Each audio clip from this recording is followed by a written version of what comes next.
Yo, what is good, everybody? Jujutsu Kaisen. Chapter 141 just came out. And we finally got the Yuji and Yuta face off. The battle's pretty dope, with amazing paneling by the mangaka Gege, as always.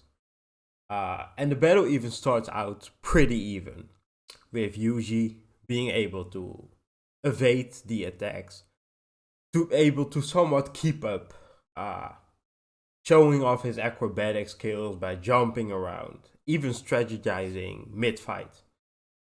Uh, we do get some nice theory and application regarding cursed energy, as always, with Yuji pointing out that normal blades can't hurt him. They don't even bother him. Whereas Yuta's katana, which is reinforced with Yuta's cursed energy, which slice and dice a nigga real fucking quick. Now, there are a couple of weird things happening in this chapter. Like when our boy flings himself through a car window, just so happens to find a goddamn combat knife on the backseat of a random car. I mean, the knife gets sliced in half, like a couple of pages later, midway through the chapter. Like the shit didn't even phase Yuta. Some people seem to think that the knife might be foreshadowing Itadori learning Sukuna's cutting curse techniques, which we of course saw in the previous chapters when he took out a goddamn city block. Crazy ass nigga. Some people think that this knife might be a bit of foreshadowing. Personally, I'm more of the opinion that it was put in the story just to showcase another function of cursed energy. Especially, it showcased Yuji starting to get more advanced in his cursed energy manipulation. I mean, with Gojo telling Yuji that he's not ready for this stuff yet, but Yuji still pulling it off. And with that, I mean enhancing weapons, tools with his own cursed energy rather than using a cursed weapon like the demon blade he used like in the beginning of the story. Although he pulls it off in a limited capacity. It happens, our boy isn't that good. He's good, not that good. Anyway, enough of that garbage knife. Yuji gets pieced the fuck up. But our boy pulls off this crazy stomp, holding the katana of Yuta to the ground, and breaks that shit with a low kick. Now, do notice that Yuta refers to Yuji as Gojo's pupil. I will talk more about this later, but for now, bang! Review. Rika is back, baby. Yes. Thought that clingy bitch was gone forever. You guessed wrong. I mean, he did mention her name in chapter 137, but now we know for sure. The ones that read the prequel, Jujutsu Kaisen 0, Metropolitan High School or something, know that after Yuta realized he cursed his childhood friend Rika, instead of having her curse him, he released the curse and let her go. Well, she back now. Although there are some slight differences, you could say. Like in Kaisen 0, Rika was straight up in the physical world. Although in the form of a curse, she existed in the physical world. But in this chapter, it looks as if she appeared from some kind of portal Maybe this hints at the fact that Rika did pass on, but Yuta is still able to summon her occasionally from the afterlife. Heck, scratch that. Yuta didn't even summon her. She straight up appeared her damn self. Uh, and asks what's going on here. Like, the bitch is crazy. But it seems to me that perhaps she is able to go back and forth between afterlife and, well, or rather, the Jujutsu Kaisen real world. It's cool though to see the power levels here. With Yuta revealing that he was just toying with Yuji, and Rika being able to not only surprise our boy, but completely immobilize him. Anyways, we get to the big discussion piece of this chapter, and that is Yuta stabbing Itadori, seemingly in his heart, definitely in his chest. Now, first, to kind of set the scene, Yuta lifts his katana, stabs Itadori, and bang, a panel of Sukuna pops up where he is kind of ticked off. You know, he does the whole tch, you know, the TCH, the tch, the whole, god damn this vessel.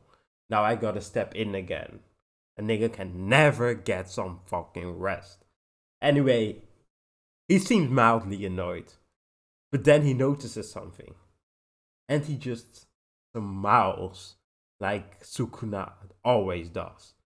Now, let's first get into my theory of why Yuta is killing Yuji and what Sukuna is actually smiling about.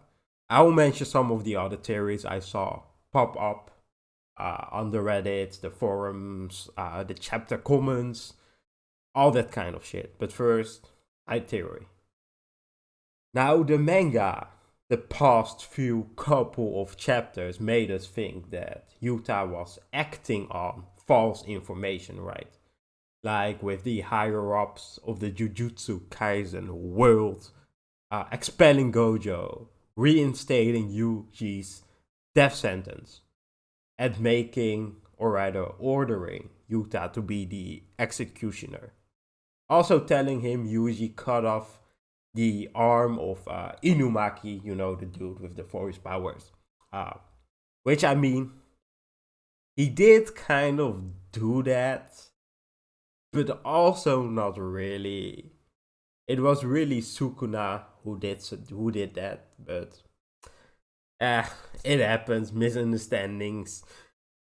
Anyway, I don't think Yuta is actually aiming to kill Yuji. First of all, we don't know if Yuta and Gojo have been in contact with each other prior to the events in Shibuya. The manga kind of makes us think that they weren't. But if they were, Gojo would have definitely 100% gave him the heads up regarding Yuji. Also, Yuta for the majority of the fight was literally playing with Yuji. Maybe as a way to test his powers, I don't know.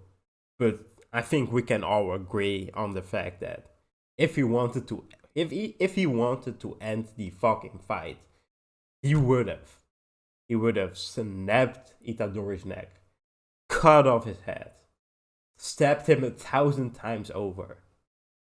Now, the most important argument here is that there's something odd about the katana that Yuta uses. Before Yuta stabs Itadori, he lifts his katana, right? But it kind of glows. There's like a weird aura of cursed energy surrounding the katana, or rather the broken off katana, since Yuji broke it in half. But there's something odd going on here, right? Then the nigga apologizes after stabbing our boy. Sorry, he says. Who does that? So I feel like he stabbed Yuji for one of two reasons, right? Either for him to hurt Itadori enough to be able to draw out Sukuna, in which case Sukuna's smile would be for him, would be for the fact that now he's able to exert control again, like he seemingly wants to, as always. Or number two, Yuta used some sort of a technique to inject Itadori with a curse technique. And maybe we're following the path of Yuta entering Sukuna's / Itadori's mind to be able to converse with Sukuna. Now, I don't know exactly how this is going to play out. What my theory pretty much comes down to is Yuta doesn't want to kill Itadori. He has no malice to him. No anger, no malice. Like, he even apologizes to him, right? So it kind of feels odd for me to think that he straight up wants to execute Yuji Itadori. Especially after toying with him for the past, well, I guess the fight sequence was maybe a minute, 3 minutes, like, in its entirety. But he was pretty much playing with him. Now there are a couple of other theories out there, like Yuta is trying to kill Itadori and Sukuna's smile is simply because he noticed perhaps Megumi approaching, and we all know Sukuna's got a huge boner for Megumi. At the end of the day, we'll have to wait for the chapter next week to find out. Let me know your theories about what happened this chapter. Why did Yuta stab Itadori? Does he want to kill him? And if he does, why didn't he just use Rika in the first place? Also, what's up with that bitch? Wasn't you supposed to be gone? What are you doing here? Anyway, the chapter does not end here. It goes on for a bit where, looking here, where we see the blood cursed, I guess cursed spirit, but he was like an experiment, as was confirmed in one of the earlier chapters. That dude, the one that shoots blood through the palms of his hand, he fights the Megumi, the dude that's after Megumi, the next in line to be like the head of his clan. They fight a bit. He gets beat up. Apparently, I don't know if this review happened earlier, but the dude also has the same powers as Naobito? Was that his name? Anyways, it's the frame powers, right? Where if you skip frames, you get turned into a flat, two-dimensional piece of paper, seemingly. And he himself is able to move way faster because he is able to like skip frames. It's a weird fucking power, and I still have to read up on how it works exactly. But he got the same powers as the old dude, pretty much. He beats his ass a bit, and the fight ends with the, I guess, reveal that blood shooting dude is the oldest of 10 brothers, of which we already know 2. The 2 that got their asses beat and killed by Yuji and the female friend, the female protagonist, that got the half of her face taken out. I'm bad with names, y'all. Really bad with names. So 10 siblings, 2 of which, 3 of which we know who they are. One who could possibly be Yuji Itadori. We don't know. The manga is heavily hinting towards him being part of those siblings, but we'll have to see.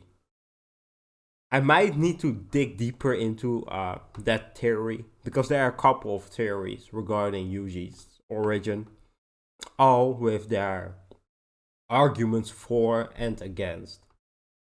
But yeah, next chapter, March 14th. That's pretty much it, man. Yuji, he got stabbed. How many times are you going to die, my nigga? How many times do you have to get your ass beat in this series, my guy? Come on, Yuji. Tee the fuck up. Please tee the fuck up. But that's it. I'm out. Catch y'all later. Peace.